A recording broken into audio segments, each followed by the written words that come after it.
залуучууд та бүгд хандаж чи сэтгэлийн үгээ хэлхийг болж байна.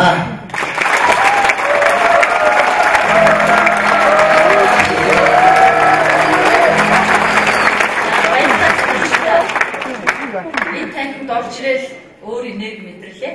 Өөр орон зай, өөр ирч хүчийг мэдэрч байна. Тэгээ та бүхнийг нэр дэвшигчтэй ийм сайхан энерги баярлсанд юуны төрөнд баярлалаа.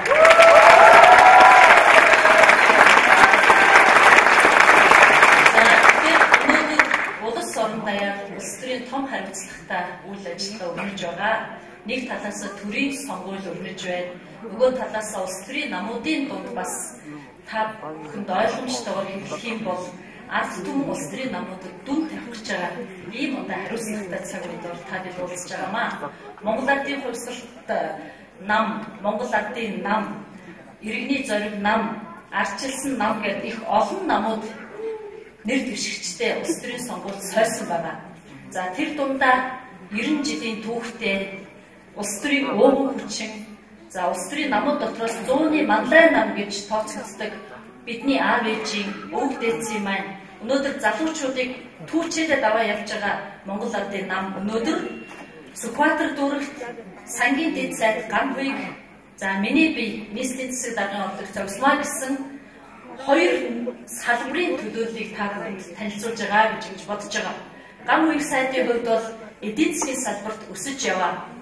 Залуу эдийн засагчдын нэг Хасын Ганбыг гэж анхны арилжааны банкыг санаачлан бүтээн босгож байгуулж энэ нийгэмд арилжааны банк ийм болдог хөгжиж чаддгиймаа гэдгийг харуулж чадсан одоо сангийн дэд сайдаар хийсэн ажлыг үнэлж өнөөдөр төр томилсон байж байгаа энэ сайхан залуу эдийн засгийн салбарын төлөөлөл болгож надтай хамт энэ нам та бүхэнд нэрийг дэвшиж ирүүлсэн байна. Бүгдээрээ баяр хүргэж байна.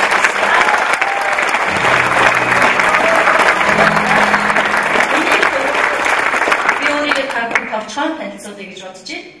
Миний хувьд бол би нэгдүгээр эмэгтэй хүн. Эмэгтэйчүүдийн төлөөлөл болж 76 нэр дэвшигчид дотроос 16 эмэгтэй хүнийг нэр дэвшүүлсний нэг нь миний бие бөгөөд одоо нийслэлийн засаг даргын орлогчоор ажиллаж байгаа. Ерөнхийдөө нийгмийн салбарт би бэлтгэгдсэн хүн гэж өөрийгөө боддог юм аа. Хүүхэн залуучдын байгууллагад 10 жил ажилласан.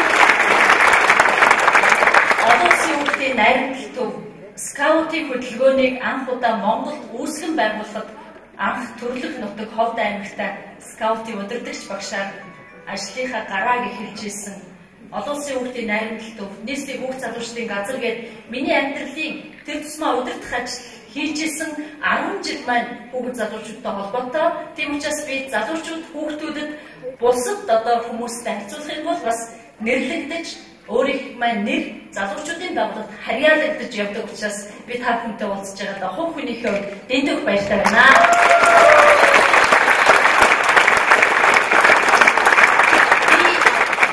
Залуучуудыг дөнгөж сая битээр олж ирэх гээд нэр дэвшигчтэйгээ хамт хаалханы цаанд зогсож байхад үнэхээр залуучууд маань өнөөдрийн Монгол орны ирээдүйн хувь заяаг түүчилэн авч явах ийм том түүхэн хариуцлагатай. Өнөөдөр хариуцлага хэр зэрэг ухамсарлаж өөрийнхөө хүссэн сонголтоор нийгмийнхээ бүтээн байгуулалтанд хэр зэрэг оролцож байна.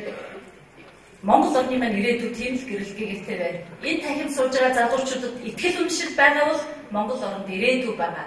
Монгол улсын хамгийн үнэтэй капитал бол хүн. Тэр тундаа залуучууд. Яагаад би ингэж хэлж байгаа вэ гэхээр эрч хүч, эрмэлзэл, хүсэл мөрөөдлөөр хүн жигүүрлэж амьдардаг. Тийм хамгийн чухал үе, тийм хамгийн одоо ил тод харагдаж байдаг залуу нас нь эрч хүчээр дүүрэн, хайр сэтгэлээр дүүрэн, аз жаргалаар дүүрэн, хүсэл мөрөөдлөөр дүүрэн байдаг цаг бол хүний залуу нас. Тийм учраас залуус та бүхэн Монголын ирээдүй шүү. Тийм учраас та бүхэн энэ танхимд байгаа эрч хүч энергиэрээ Монгол орныхоо хөгжил цэцэрлэл бүтээн байгуулалтанд хувь нэмрээ оруулахыг та бүхнээс хүсэж байна.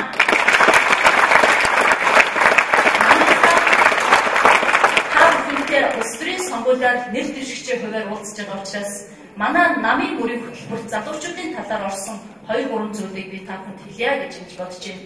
Хамгийн нэгдүгээрт нь Монгол улс, Монгол орн тэр тусмаа Улаанбаатар хот бол өөрөө залуучуудын хот, залуучуудын улс юм аа Монгол орн. Яг тэгэхээр нийт хүн намын маань 62.5% нь 35 хүртэлх насны залуучууд. Ийм дэлхийн улсыг бид ханаас жолохгүй. Тийм учраас төрийн бодлого залуучуудраа чиглэсэн байх ёстой. Үүнийг Монгол Ардын нам мөрийн хөтөлбөрт оруулсан.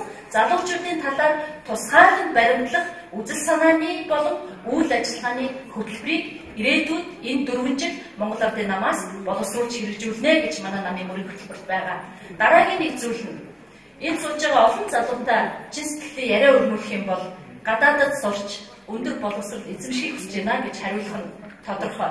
Тийм учраас манай нам мөрийн хөтөлбөртөө гадаадын ихтэй сургуулиудад суралцуулах оюутнуудын асуудлыг, сонгон шалгуулах асуудлыг нээлттэй болгож хэн нэгэн танил талаараа биш, боловсролын яам таньдаг хүнээрээ дамжуулж биш, интернетээр та бүхэнд нээлттэй үйл хаалгач нээж өгч, нээлттэй сонгон шалгуулалтаар гадаадд оюутнуудыг сургадаг энэ жишгийг манай нам эх 4 жил эхлүүлэх юм аа. Тийм учраас та бүхэнд энэ боломж, энэ одоо сонголтыг манай нам олгоноо. Тийм учраас залуучууд та бүхэн өөрсдийгөө бэлдэж, англи хэл сурах, гадаадын аль сургууль суралцах хүсэлтэй байгаагаа өнөөдрийн цаг мөчөөс бас судлаарай гэж би та бүхэнд захиж хүсэж байна.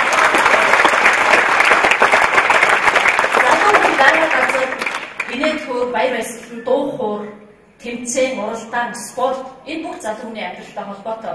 Тийм учраас ирээдүйн Улаанбаатар хот маань ямар өнгөөр, ямар орон зайгаар тодорхойлогдох вэ гэхээр өнөөдөр залуучууд бүгдээрээ шүүмжилдэг. Бид нар чөлөө цагаа өнгөрүүлэх гэхээр тамхины утаатай, архины үнэртэй баарнаас өөр орчин биднэрт алга байна. Энэ шүүмжлэлийг манай нам сонсож байгаа. Тийм учраас эх 4 жил манай намын мөрийн хөтөлбөрт залуучуудад зориулсан чөлөө цагийн төв, залуучууд дүүр болгонд усан бассейн сургалтын төв, дүүр болгонд спортын ич бүрэн цогцлбор. Тийм учраас чөлөө цагаа та бүхэн орчин үеийн залуу хүн шиг өөрийнхөө эрүүл мэндийн төлөө, өөрийнхөө боловсролын төлөө, өөрийнхөө хөгжлийн төлөө өнгөрүүлэх тэр боломжийг манай нам мөрийн хөтөлбөртөд тусгасан байгаа. Та бүхэн өөрсдийгөө бэлдээрэй. Баярлалаа.